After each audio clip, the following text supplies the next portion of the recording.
pleasure to talk to you about this film. Obviously, the premise is not very optimistic, but the themes are quite interesting about how, you know, humanity will stand together against all odds when catastrophe hits the fan. Yeah. Tell us more. And I think it is. I think that's the right way to put it. I think it is very optimistic, and I think what's great about movies that concentrate on disasters and concentrate on like negative things is what you get out of them is how people fight through that. And I think that's what might be seen as a disaster movie or a negative movie is actually a movie that does have a lot of optimism, especially because Chloe's character Cassie and her representation of that character is so honest and real. She's around the same age as the character, and really Chloe is just a normal teenager. And I think people see Chloe in the pictures and the kind of the famous Chloe, but really from how I've got to know her, she's just a regular teenager. And I think this movie, she really shows herself as a regular teenager and shows herself as a regular teenager dealing with some really, really difficult circumstances and really finding something within her from somewhere to fight to save her brother.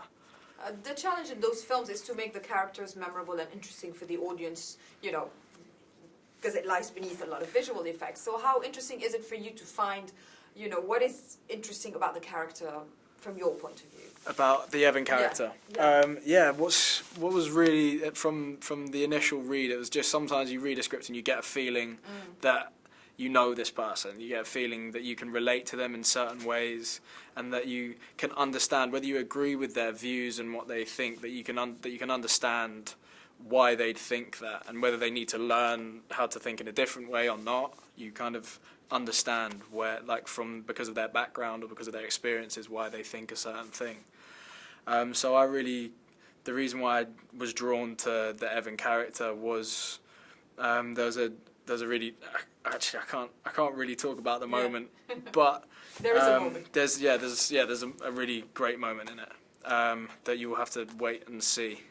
But Evan as Evan is just, I think he's a really cool character to play. He's got a lot of strength and he's a survivor, just like Chloe's character is, just like Cassie is. They're kind of doing pretty much the same thing. They've survived the 4 waves. They've seen their family and loved ones die, and they intersect at this one point, and have been through a lot of the same things. I've got 13 seconds to ask you why audiences are so drawn to those anxiety-filled end of days films. Because I think they can put themselves in that they can put themselves into that situation, and you kind of get to experience it through other characters and through a story without actually having to live it, you know. I don't know, and I think it's just because I think we'd all like to think that we would be the survivors and we would be the person, the Cassie Sullivan, or we'd be the Evan Walker, the ones that really like find something within them to survive. And I think it's that. I think maybe it fills us with hope about ourselves and about humankind, maybe.